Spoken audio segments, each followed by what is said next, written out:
Hi everyone, welcome back to my channel Kavya makeover. So आज मैं आपके साथ ये ईजीएस्ट सा ईद का मेकअप लुक शेयर कर रही हूँ। इस लुक को मैंने बहुत ही कम टाइम में अचीव किया है एंड ऑल्सो जो भी प्रोडक्ट्स मैंने यूज़ किए हैं वो भी बहुत ज़्यादा अफोर्डेबल हैं। तो अगर आप बिगनर हो ना तो ये लुक आपके लिए बहुत ज़्यादा अफोर्डेबल प्लस ईजीएस्ट होने वाला है। So without wasting any time let's just start the video. So makeup से पहले स्किन प्रेप बहुत ज़्यादा ज़रूरी है, तो इसके लिए मैं यहाँ पे गुड वाइब्स का रोज़ टोनर यूज़ कर रही हूँ। आप आपके हिसाब से, आपकी चॉइस के हिसाब से कोई सा भी टोनर इस्तेमाल कर सकते हो। गुड वाइब्स के जो टोनर्स होते हैं ना वो बहुत ज़्यादा अफोर्डेबल होते हैं, इसलिए if you are a beginner तो मैं आपको सजेस्ट करूँगी आप ज़रूर ट्राई करना गुड वाइब का टोनर। काफ़ी अच्छे रिजल्ट्स देता है ये। अब इसके बाद बारी आती है मॉइस्चराइज़ करने की। मैं यहाँ पे निविया सॉफ्ट मॉइस्चराइज़र यूज़ कर रही हूँ। अच्छे मेकअप के लिए बहुत ज़रूरी है आपकी स्किन वेल हाइड्रेटेड लगे, बिकॉज़ अगर आपकी स्किन हाइड्रेटेड ही नहीं होगी ना, मतलब अच्छे से मॉइस्चराइज़ नहीं होगी, अच्छे से स्किन प्रेप नहीं कर रखा होगा, तो आप जितने मर्ज़ी महंगे प्रोडक्ट्स लगा लो मेकअप में, आपका मेकअप लुक बिल्कुल भी खिल के नहीं आने वाला। ठीक है जी, तो स्किन प्रेप तो मस्ट है, मतलब अच्छे से मॉइस्चराइज़ करो, अच्छे से टोनर अप्लाई करो, मॉइस्चराइज़ करो, सब कुछ करो, उसके बाद आप मेकअप करो। देखो मतलब सस्ते प्रोडक्ट से भी करोगे ना तब भी मेकअप बहुत अच्छा खिल के आएगा। अब मैं यहाँ पे स्विस ब्यूटी का कंसीलर यूज़ कर रही हूँ। ये ना काफ़ी लाइट शेड है स्विस ब्यूटी के कंसीलर की। इससे मैं अपना आई बेस प्रिपेयर करूँगी।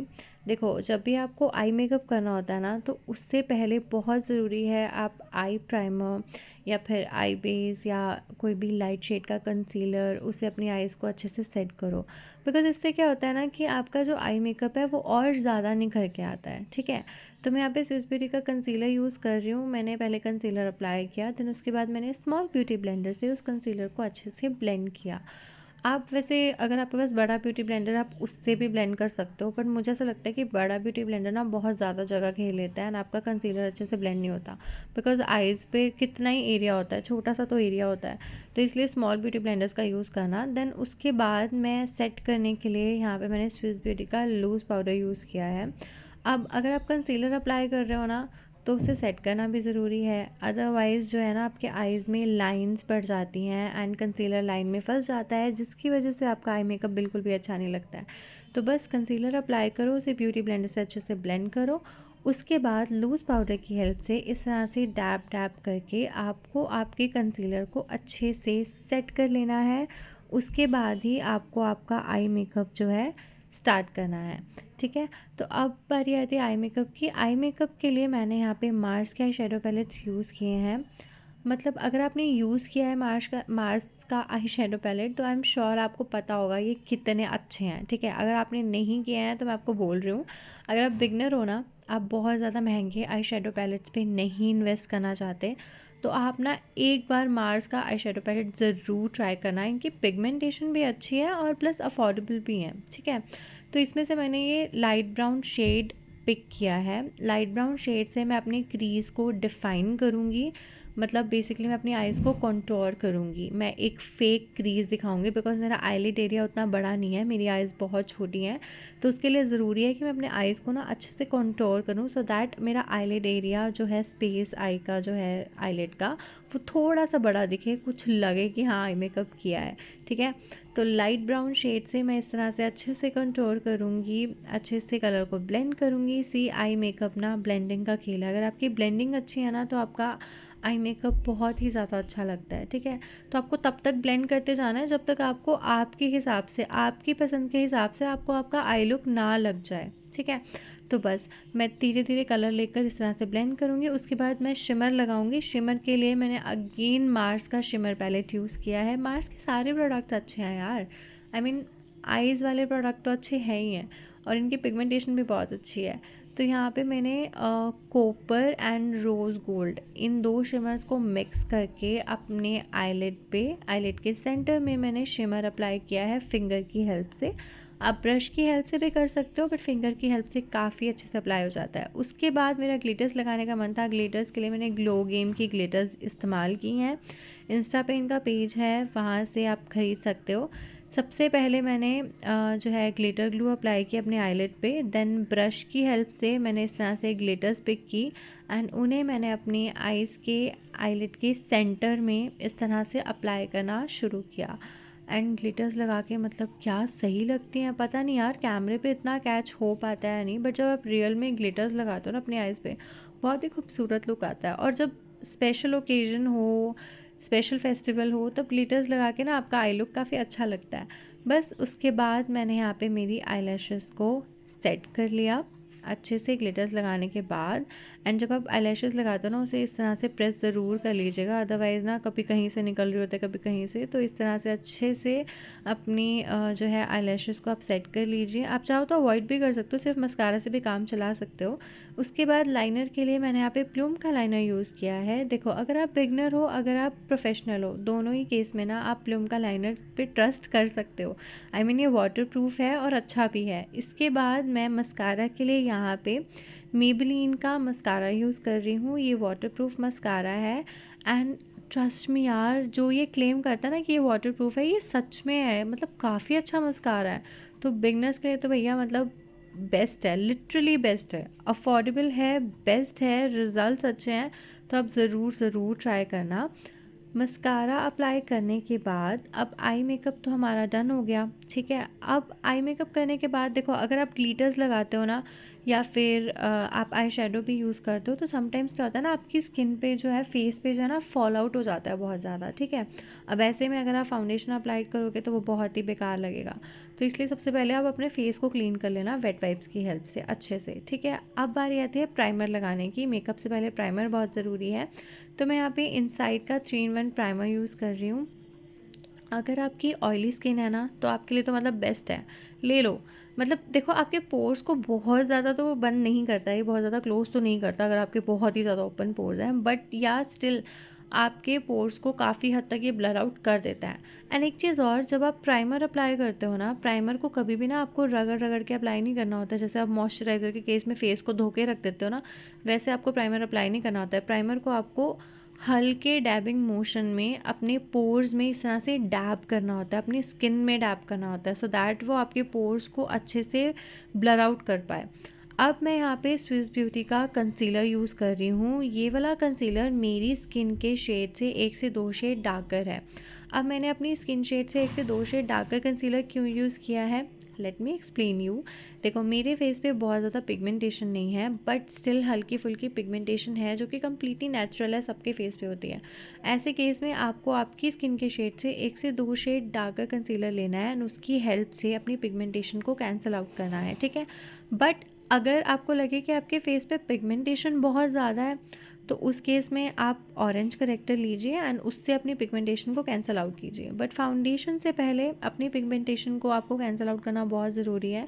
अदरवाइज़ बाद में फिर वही दिक्कतें आती हैं जिसमें आप कहते हो कि हमारा फाउंडेशन तो बहुत ही ज़्यादा ग्रे हो जाता है।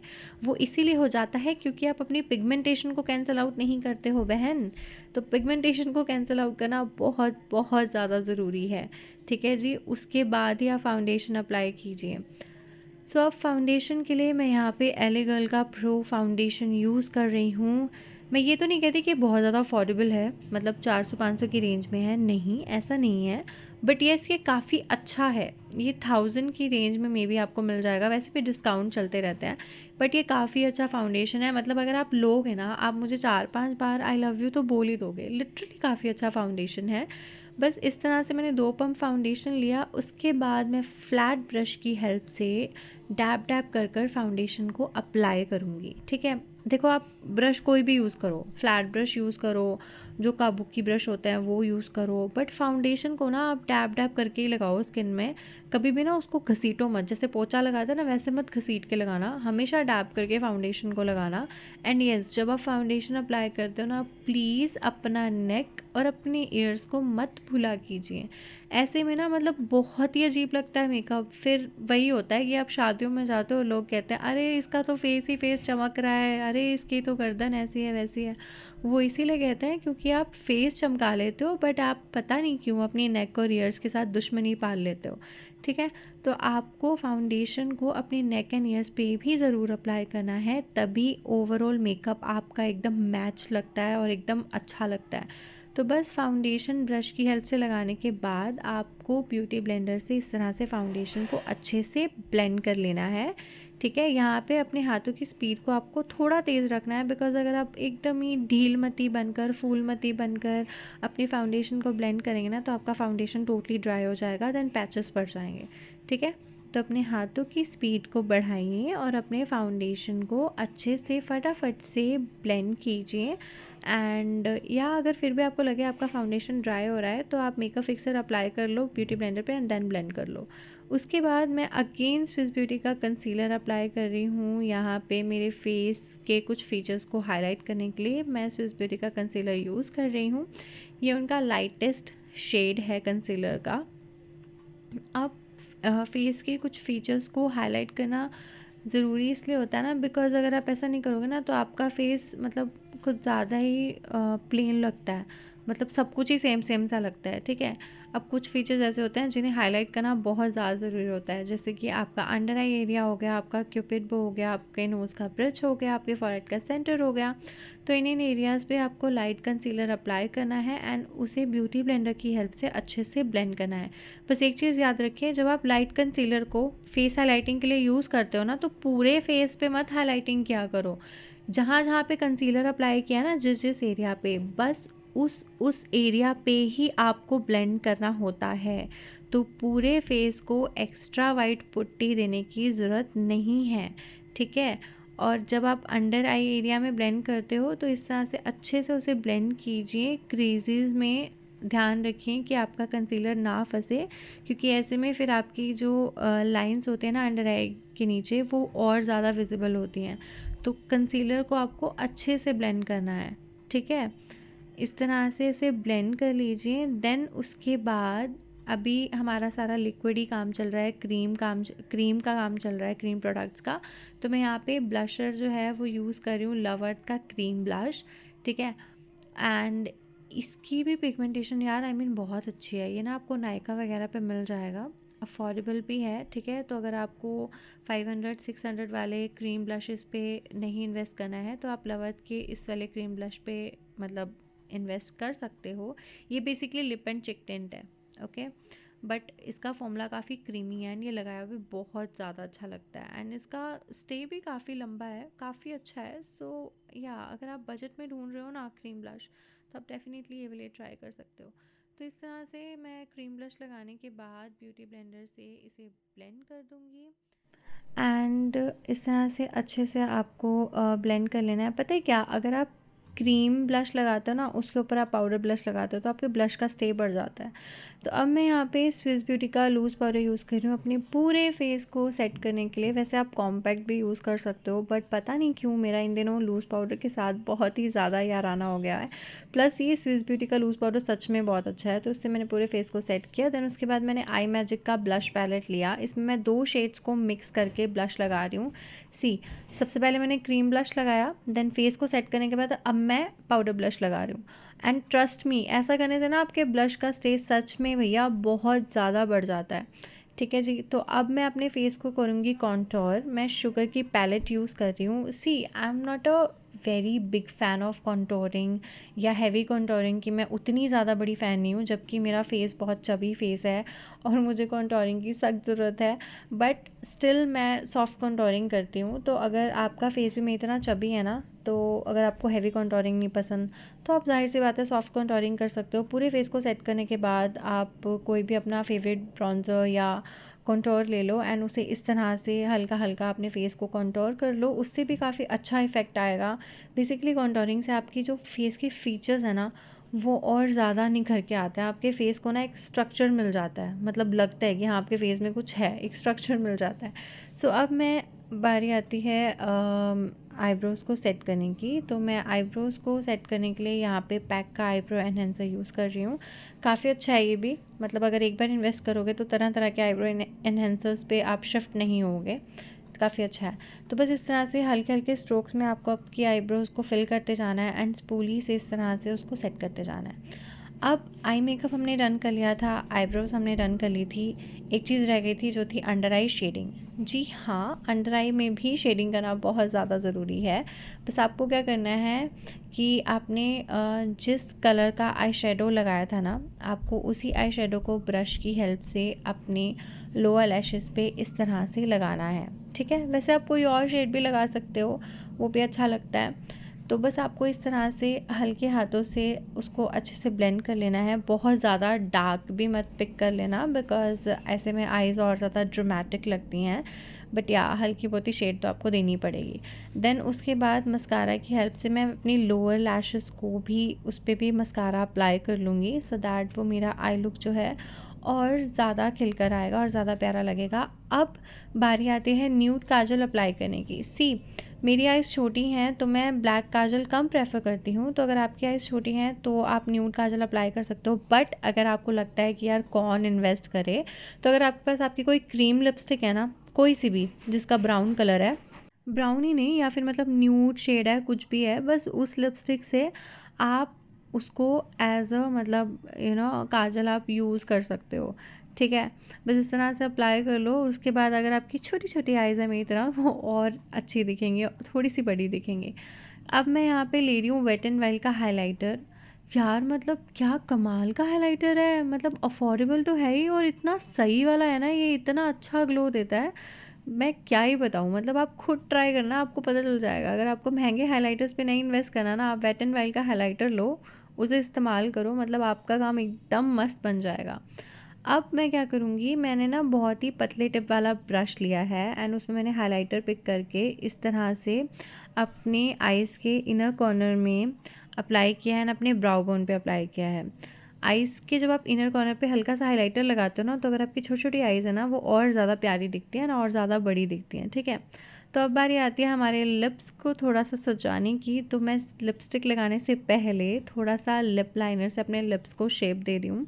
वैसे तो मैं लिप लाइनर्स की भी बहुत अच्छी फ़ैन नहीं हूँ, मुझे मतलब इतना नहीं पसंद, बट स्टिल आई थॉट कि हाँ भाई लगा लेना चाहिए। तो मैं यहाँ पे लिप लाइनर से अपने लिप्स को जो है शेप दे रही हूँ। देन उसके बाद मैंने यहाँ पे डिलांसी की लिक्विड लिपस्टिक्स इस्तेमाल की हैं। एक डार्कर शेड है, एक लाइट शेड है। मतलब आजकल मुझे पता नहीं क्या हो रहा है, मैं ना 2 शेड्स को मिला के ही शेड बनाती हूँ एंड बनते भी काफ़ी अच्छे हैं। सो मैंने यहाँ पे सबसे पहले ये डार्कर शेड अप्लाई किया डिलांसी की लिक्विड लिपस्टिक का। देन उसके ऊपर मैंने जो लाइट शेड की लिक्विड लिपस्टिक थी उसे लगाया एंड इस तरह से मैंने हल्का हल्का लाइट शेड की लिपस्टिक अप्लाई कर ली और दोनों को मिलाकर जो शेड आया वो मेरा पसंदीदा शेड था। और अब बारी आती है मेकअप को लॉक करने की, मेकअप को फिक्स करने की। तो उसके लिए मैं यहाँ पे फेसेस कनाडा का मेकअप फिक्सर यूज़ कर रही हूँ। ये भी मतलब यार मतलब बहुत ही ज़्यादा अच्छा है। तो बस अब इसके बाद मैंने मेरे इयरिंग्स डाल लिए। आफ्टर ऑल बिना इयरिंग्स के हमारा लुक कहाँ ही कंप्लीट होता है यार। तो बस यहाँ पे मैंने मेरे इयरिंग्स डाले एंड अपने लुक को फिनिश किया। सो ये रहा मेरा फाइनल लुक। कैसा लगा आप लोगों को ज़रूर ज़रूर बताना। आई मीन मुझे तो बहुत ही पसंद आया। सो बस मेरे चैनल पे इसी तरह से आपको बहुत सारे मेकअप लुक एंड ट्यूटोरियल्स देखने को मिलेंगे आने वाले टाइम में, बट ज़रूरी है कि आप मेरे चैनल को सब्सक्राइब तो करो and yes don't forget to press the bell icon so that you will never miss any update. तो वीडियो पसंद आई हो, do like and share this video. मैं आपसे मिलूंगी इस तरह की नेक्स्ट वीडियो में। तब तक के लिए बाय बाय, टेक केयर। मेरी तरफ से आप सभी को ईद मुबारक।